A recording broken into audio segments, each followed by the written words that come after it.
दोस्तों नमस्कार। मैं आपका दोस्त आपका भाई धीरेन्द्र वर्मा बोल रहा हूँ। दोस्तों जब से 8 तारीख को हरियाणा चुनाव के नतीजे आए हैं तब से अलग अलग टीवी मीडिया, अलग अलग चैनल, अलग अलग तरीके से हरियाणा चुनाव के बारे में आप लोगों को बता रहे हैं। लेकिन दोस्तों अगर आप मुझसे कहें कि 2 लाइन में आप हरियाणा चुनाव का विश्लेषण करके बताओ तो मैं 2 लाइन में सिर्फ आपसे इतना कहूँगा कि बीजेपी हरियाणा में इसलिए जीती क्योंकि ज़्यादातर लोग कांग्रेस को वोट नहीं देना चाहते हैं और बीजेपी के अलावा लोगों के पास कोई तीसरा विकल्प नहीं है। मैं इसको बीजेपी की जीत नहीं मानता हूँ, मैं इसको ये मानता हूँ कि लोगों के पास अच्छा विकल्प नहीं है और लोगों को बीजेपी को वोट देना पड़ता है क्योंकि कांग्रेस का चरित्र पूरा देश जान चुका है। क्योंकि आप हरियाणा में 90 विधानसभा की सीटें हैं, अगर वो 90 विधानसभा सीटों का रिजल्ट आप उठा के देखेंगे तो उसमें बहुत सी ऐसी सीटें हैं जहाँ पे जो निर्दलीय प्रत्याशी हैं उनको 40-40 हज़ार, 50-50 हज़ार से ऊपर वोट मिला है। वो उसमें 1-2 केवल बागी हैं कांग्रेस के, बाकी वो इंडिपेंडेंट अपनी पर्सनल छवि के आधार पर उन लोगों ने 40-40, 50-50 हज़ार वोट हासिल किया है। पूरे हरियाणा चुनाव को अगर आप उठा के देखेंगे तो कांग्रेस और बीजेपी के अलावा जहां मजबूत विकल्प जनता को दिखा, जहां तीसरा विकल्प मजबूत दिखा, वहां जनता ने उसको वोट दिया और वो 50 हज़ार, 40 हज़ार वोट क्रॉस कर गया। दोस्तों 90 सीटों में 48 सीट बीजेपी जीती है और 37 सीट कांग्रेस जीती है। कांग्रेस अगर किसी के ऊपर आरोप लगाए कि फला पार्टी ने हमको चुनाव हरा दिया, आप इस बात को ठीक से समझना कि अगर कांग्रेस आरोप लगाए कि फला पार्टी ने हमको चुनाव हरा दिया, फला पार्टी ने चुनाव हरा दिया, तो कांग्रेस के पास तो अब कहने के लिए ये भी नहीं है। उसका कारण मैं आपको बताता हूँ। पिछली बार जब बीजेपी की सरकार हरियाणा में बनी तो उससे उसकी सीटें कम थी, उसको जेजेपी की 10 सीटें जीत के आई, जेजेपी का उसको सपोर्ट लेना पड़ा। 10 सीटें जीत के आई थी जेजेपी और जेजेपी की हालत ये हो गई कि जेजेपी का खाता भी नहीं खुला है। उप मुख्यमंत्री दुष्यंत चौटाला 6ठे नंबर पे पहुंच गया, उसको 6000 कुछ वोट मिले। जेजेपी को मात्र 0.90% वोट मिला है। आम आदमी को 1.79% वोट मिला है। बीएसपी को 1.82% वोट मिला है। तो अब तो आप जेजेपी के ऊपर आरोप भी नहीं लगा सकते कि हमारा वोट जेजेपी ने काट लिया, हमारा वोट बीएसपी ने काट लिया, हमारा वोट इनेलो ने काट लिया। अब तो आप आरोप भी नहीं लगा सकते हैं।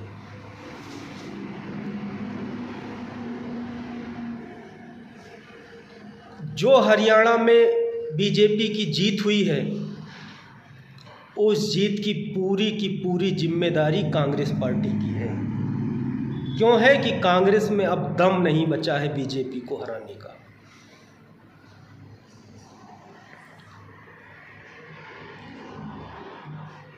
2024 में जब लोकसभा का चुनाव आया, पूरे राहुल गांधी ने 4000 किलोमीटर भारत जोड़ो यात्रा निकाली। भारत जोड़ो यात्रा कांग्रेस के काम नहीं आई, राहुल गांधी की दाढ़ी कांग्रेस पार्टी के काम नहीं आई, राहुल गांधी की टी-शर्ट कांग्रेस पार्टी के काम नहीं आई। 2024 में अगर 48 से 99 तक का सफ़र अगर कांग्रेस ने पूरा किया है तो उसकी सिर्फ एक ही वजह है, क्योंकि कांग्रेस ने पूरे देश में झूठा प्रचार किया कि मोदी आ गया तो संविधान बदल जाएगा, मोदी आ गया तो आरक्षण बदल जाएगा।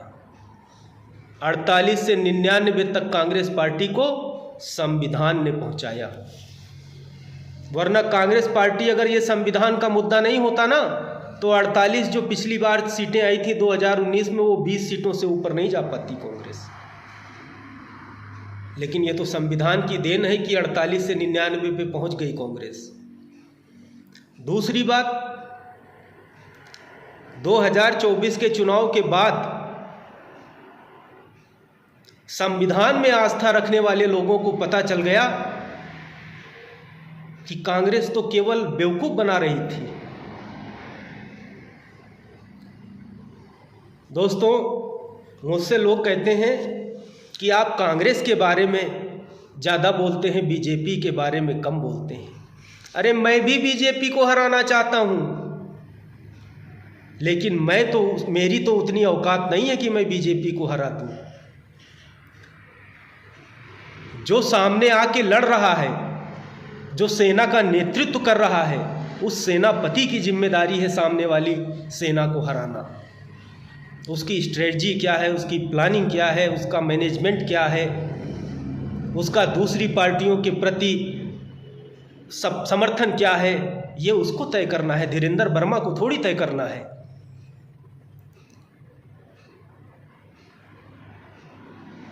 दोस्तों, आम आदमी पार्टी कांग्रेस की एक भी सीट नहीं थी, लोग विधानसभा में 0 सीट है कांग्रेस की, लेकिन आम आदमी पार्टी ने लोकसभा में बड़ा दिल दिखा के उसको 3 लोकसभा की सीटें दी। उत्तर प्रदेश में विधानसभा की 2 सीटें हैं कांग्रेस पार्टी की, समाजवादी पार्टी ने बड़ा दिल दिखा के उसको 17 सीटें दी।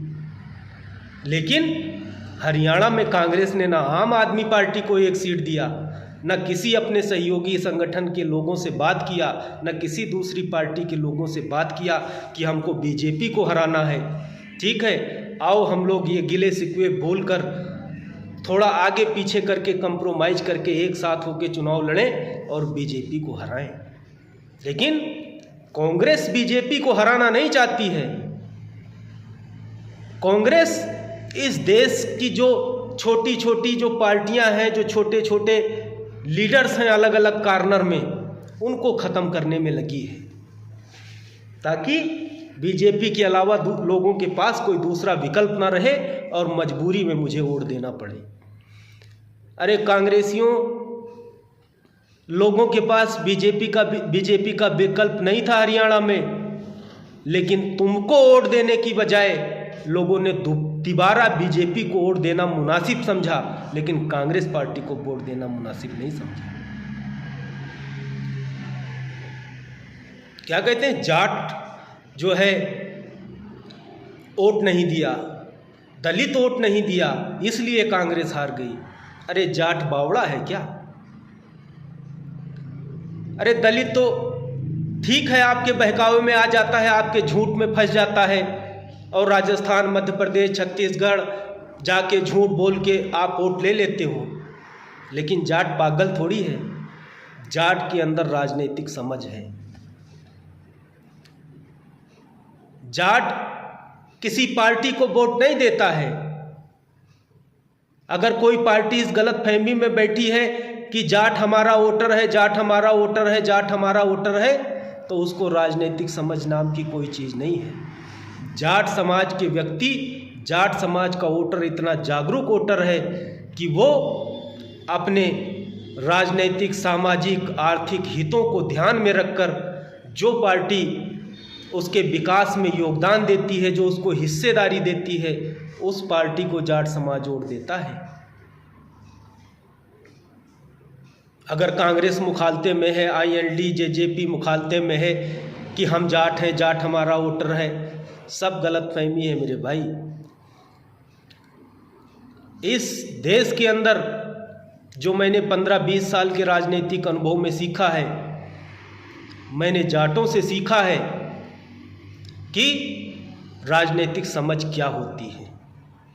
वो इतना जागरूक है राजनीतिक तरीके से। तो जाटों पे दोष लगाना बंद करो, दलितों पे दोष लगाना बंद करो कि जाटों ने वोट नहीं दिया, दलितों ने वोट नहीं दिया। आपकी नीतियां गलत हैं, इसलिए लोग आपको वोट नहीं देते हैं। शेखावाटी की 21 सीटें हैं, 21 सीटों में 17-18 सीटें कांग्रेस जीती 2023 के विधानसभा चुनाव में। और कांग्रेस ने अपने हरियाणा के घोषणा पत्र में क्या कहा? शेखावाटी के लिए जो यमुना जल समझौता हुआ है, अगर कांग्रेस की सरकार आई तो उस समझौते को हम रद्द करेंगे। अरे शेखावाटी के लोगों, ये है कांग्रेस का चरित्र। मैं झूठ बोल रहा हूं? आप कांग्रेस का घोषणा पत्र उठा के देख लो। कांग्रेस को केवल चुनाव जीतने से मतलब है।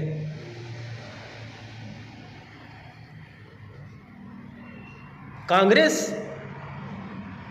में कोई इनर पार्टी डेमोक्रेसी नहीं है।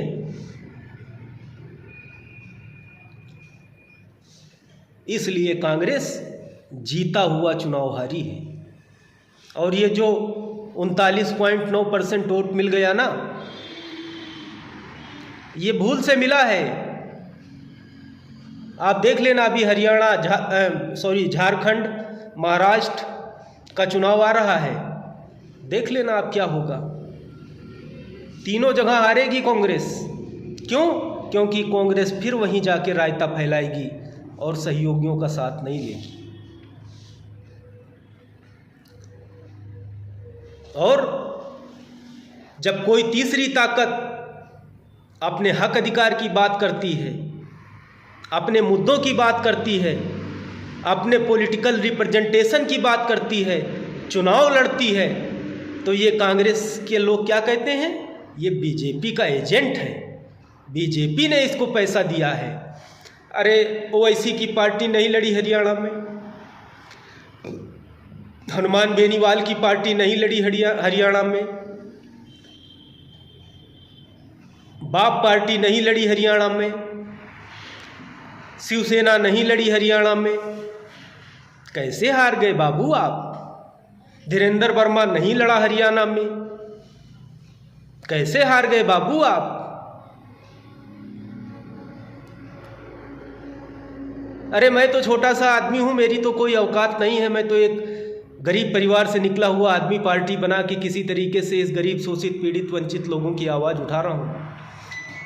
मैं कोई जिंदगी में अपने सरपंच भी, पंच भी नहीं रहा। और दाता रामगढ़ की जनता ने मेरे काम को देखकर, मेरी बातों पर विश्वास करके मुझको 1600 वोट दिया। कांग्रेसियों ने खूब झूठा प्रचार किया कि धीरेंद्र वर्मा को बीजेपी ने खड़ा किया है, बीजेपी का एजेंट है, बीजेपी पैसा देती है। अरे चुनाव में तो चलो बीजेपी ने मुझको पैसा दे दिया, अब ये पार्टी किसके पैसे से चल रही है? अब कौन दे रहा है पैसा? और मुझको 1600 वोट मिला। और हरियाणा का जो उप मुख्यमंत्री दुष्यंत चौटाला था, जिसके 3 कैबिनेट मंत्री थे हरियाणा सरकार में, जिसके पास अरबों खरबों रुपया थी, 100 गाड़ियां थी, हजारों कार्यकर्ता थे, उसको कितना वोट मिला बाबू पता है? वो जहां से एमएलए था वहां से उसको मात्र 6000 वोट मिला। क्यों मिला 6000 वोट? क्योंकि जनता के और नेता के बीच में जो एक कनेक्शन होता है, जो एक विश्वास की डोर होती है, वो टूट चुकी है। नेता जनता के पास नहीं जाता है। नेता टिकट के लिए पार्टियों के पीछे भागता है। वो कहता है जनता के पास जाने की ज़रूरत नहीं है, पार्टी से टिकट ले आओ, वोट तो ऑटोमेटिक मिल जाएगा। जनता भी बहुत होशियार है, कहती है लेके आओ बेटा, टिकट देंगे तुमको वोट। तो जनता और नेता के बीच में जो कनेक्शन था, जो एक विश्वास की जो एक रस्सी थी, वो टूट गई। अब आप बताओ, जो प्रदेश का उप मुख्यमंत्री रहा हो उसको 6000 वोट मिला। अरे जिस विधानसभा से आप एमएलए हो जाते हैं, आपके 6, 7, 8 हज़ार वोट तो आपके पर्सनल हो जाते हैं, आप लोगों का पर्सनल व्यक्तिगत इतना काम कर देते हैं। फिर भैया आपको 6000 वोट कैसे मिला? जनता ने जातिवादी लोगों को नकार दिया। जनता के पास कोई विकल्प नहीं था। कांग्रेस को वो लाना नहीं चाहती थी, क्योंकि जनता को पता था कि कांग्रेस आएगी तो वही 10 साल पुराना वाला माहौल फिर से हरियाणा के अंदर पैदा होगा, जातिवाद बढ़ेगा, नौकरियों में जाति देख के, पार्टी देख के लोगों को रिप्रेजेंटेशन मिलेगा। इसलिए हरियाणा की जनता ने कहा कि बड़े चोर से अच्छा है छोटे चोर को चुन लिया जाए। तो बड़े चोर को भगा दिया, छोटे चोर को चुन लिया। अरे छोटा चोर चोरी करेगा तो 10,000 में 1,000 2,000 ले जाएगा, कांग्रेस तो पूरा 10,000 साफ कर देती जीत जाती। तो दोस्तों, हरियाणा चुनाव में बीजेपी की जीत नहीं हुई है, कांग्रेस की गलत नीतियों की वजह से और कांग्रेस की का वजूद खत्म होने की वजह से बीजेपी वहां जीती है। तो दोस्तों,